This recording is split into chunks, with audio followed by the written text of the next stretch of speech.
Hello and welcome to Rock Jams. I hope you enjoy this video. Click on the links below to get some great deals on t-shirts. And don't forget to like and subscribe. Thanks for watching. There was a room down in the basement of the house where I grew up that kind of turned into my music room.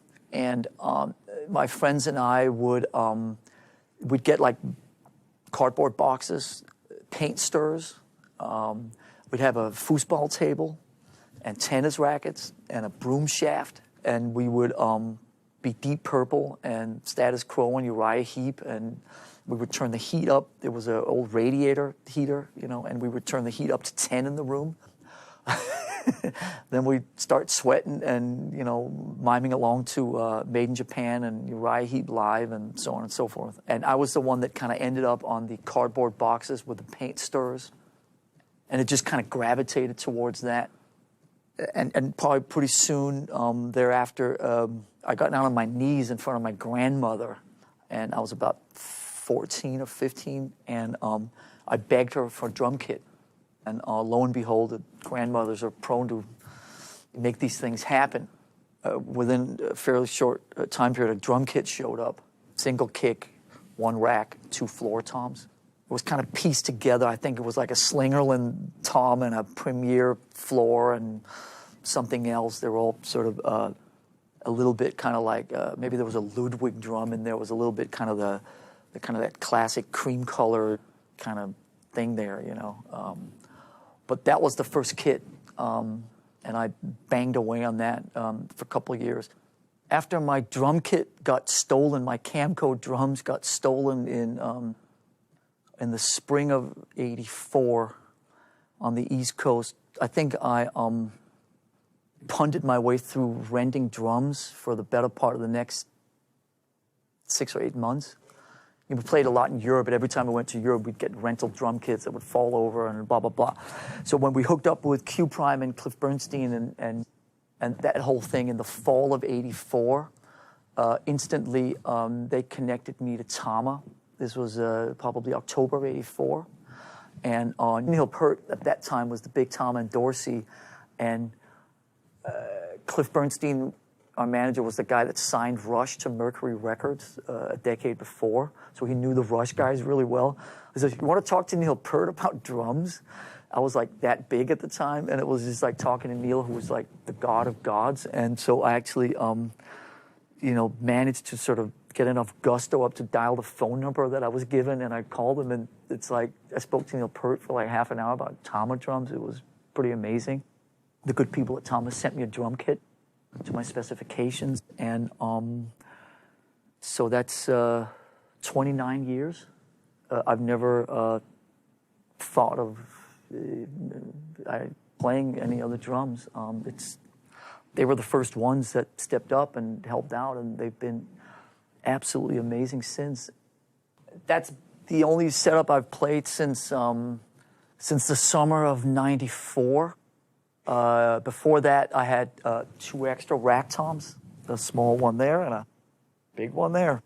And so what that did, it pushed the hi-hat really far this way and the ride cymbal really far. So I would play the ride and the hi-hat like this. And I was hanging out with Jerry Cantrell up in Seattle and went to an Alice in Chains rehearsal room and played Sean Kinney's drums. And he had just 2 rack toms in front of me. Actually, I think just one maybe. And his hi-hat sat in front of him rather than on his side. I go, that's pretty cool. And that was a lot easier to play. So I lost the 2 rack toms on the sides. That's probably been the only change since then. Oh, I think that the second floor tom back there was affectionately dubbed the coffee table for many years because it was never actually used for anything other than to put drinks on or sticks. So I think at some point that went from a 20 to an 18. Other than that, it's been just about business as usual for about 20 years. The one thing that struck me when I came to America was that in America, everybody was talking about making it. And I found that there was a particular kind of sort of goal-oriented culture at play in America that I had not really experienced growing up in Europe. I'm not saying that's better or worse. I'm just saying a lot of kids I would talk to, I'd come to America and say, yeah, I want to be a rock star. I want to do this, and I want to do this, and in 5 years I'm going to do this. And I just sat there and said, I just want to play Diamond Head songs and sweat in my room. I wasn't like that ambitious. And so I think if you can just kind of hone in on what your real motive is and try to be pure, I don't think there's a right or wrong. It's just about, I want to be a rock star. I want to make money. I want to meet girls. Or, okay, fine, do your thing. But I want to play music. I want to write songs. I want to communicate through the medium of music with other people. There are many different ways. It's not some are better or worse. It's just, I think if you can identify what your pure motives are, then the less thought, the less kind of forced thought you put into it, the better the chances are of something good happening.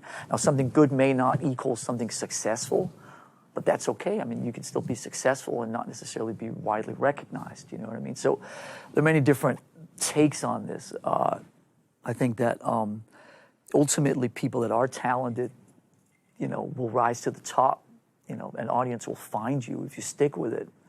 But at the same time, I'm not going to sit here and go sort of, like, the only way to do it is to be pure and truthful.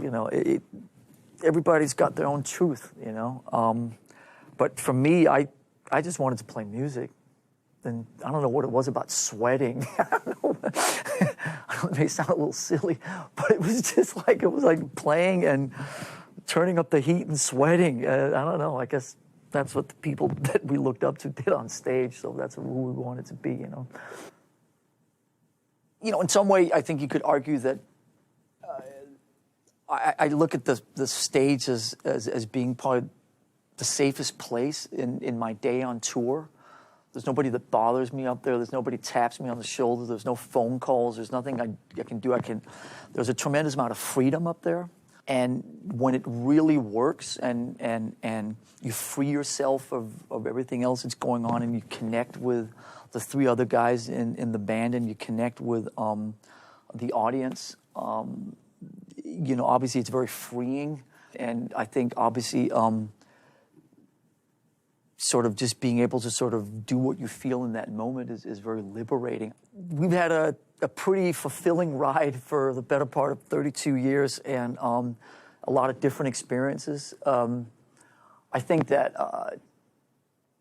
I don't know, I wouldn't say that any of us, or Metallica as a band, has ever been particularly goal-oriented. It's not like, oh, we got to do this, or we got to, make it to here, sell this, or play standing on our heads somewhere. I mean, it's just nowadays it's the fact that we're just still around and seemingly lots of people still care, and there are even those that call us borderline relevant still. So we appreciate that, and I think that just kind of I guess the longevity element of it itself is enough to keep us going. Listen, this is the main thing I've been doing in my life for 32 years. It's not, I don't really know anything else or do anything else. And, I'm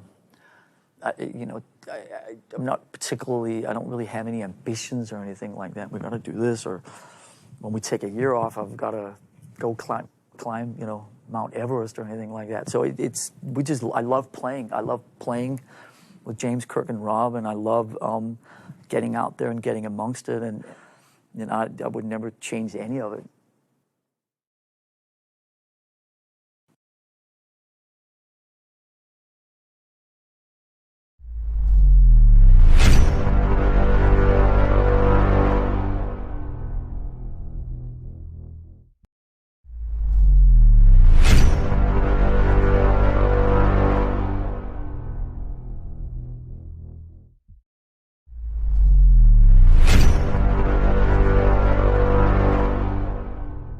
Damn, son, where'd you find this?